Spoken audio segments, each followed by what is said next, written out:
মোহনপুর গ্রামে বসবাস করত অরূপ নামে এক ব্যক্তি। তার মেয়ের নাম ছিল তৃণা।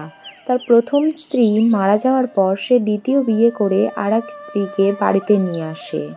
অঞ্জনা, এটা তোমার নতুন বাড়ি। তোমার দায়িত্ব এখন এই সংসারে সুখ দুঃখ ভাগ করে নেওয়া। আমি চেষ্টা করব গো, এই বাড়িটা এখন থেকে আমার পরিবার।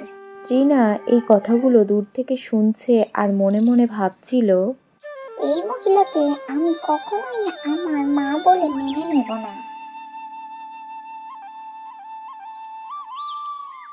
তৃণা, আজ তোমার পছন্দের পায়েস রান্না করেছি, খেতে এসো।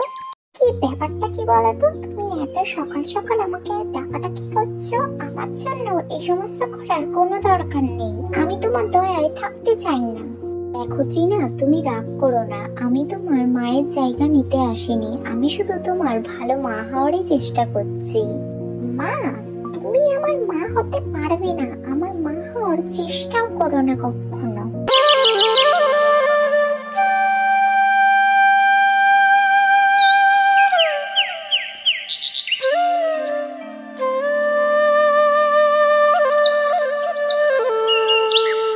আরে কাকিমা, তুমি কি শুনেছো? অরূপ নাকি নতুন বিয়ে করেছে। ওর মেয়ে নাকি তার নতুন মাকে একদম মেনেই নিতে পারছে না। আরে মেনে নেবে কিভাবে? সৎ মা বলে কথা। এরা সব সময় নিজেদের স্বার্থ দেখে বেড়ায়। এই কথাগুলো তৃণার কানে পৌঁছায়। সে আরো রেগে যায় এবং সৎমায়ের প্রতি আরো শত্রুতাপূর্ণ হয়ে ওঠে। পরের দিন সকালবেলা অঞ্জনার ভাই তাদের বাড়িতে ঘুরতে আসে। দিদি, চীনার সঙ্গে কিছুতেই তোর মিল হচ্ছে না, তাই না? আমি জানি রবি, কিন্তু আমি তো চেষ্টার কোনো ত্রুটি রাখছি না। এই কথা শুনে রবির খুব দুঃখ হয়। সে তৃণার সাথে কথা বলতে যায়। না, তোর সৎমা আসলেই তোকে সত্যি ভালোবাসে। তুই যদি একটু তাকে বুঝতে চেষ্টা করতিস। সত্যি রে, আমার দিদিটা খুব ভালো মানুষ। আর রবি দাদা, আমি তোমার কোনো কথাই শুনবো না। আমি ওকে মেনে নিতে পারবো না, কখনোই পারবো না। রবিন তিনার ব্যাপারটা বুঝতে পারে এবং সে তাকে আরো কিছুদিন সময় দেয়।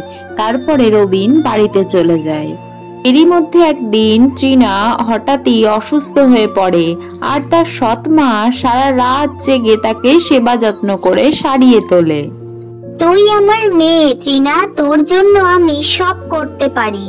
তৃণা সুস্থ হয়ে ওঠার পরে সকালে যখন অঞ্জনার মুখের দিকে তাকায় তখন দেখে তার মুখে ক্লান্তির ছায়া। সে বুঝতে পারে সারা রাত জেগে সেবা করে অঞ্জনাই তাকে সুস্থ করে তুলেছে।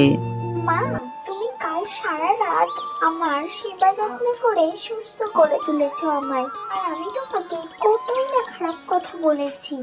তুই যদি আমাকে মা বলে ডাকিস তাহলে আমার সব কষ্ট সার্থক হবে। মা, আমি আমার ভুল বুঝতে পেরেছি। তুমি সত্যিই আমার মায়ের জায়গা নিয়ে নিয়েছো। দেখলে কাকিমা, টিনা আর অঞ্জনা এখন যেন মা মেয়ের মতন হয়ে গেছেন।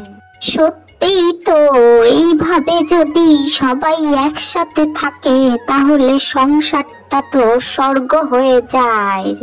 একসঙ্গে থাকা, একে অপরকে বোঝা, এটাই তো সংসারের আসল অর্থ।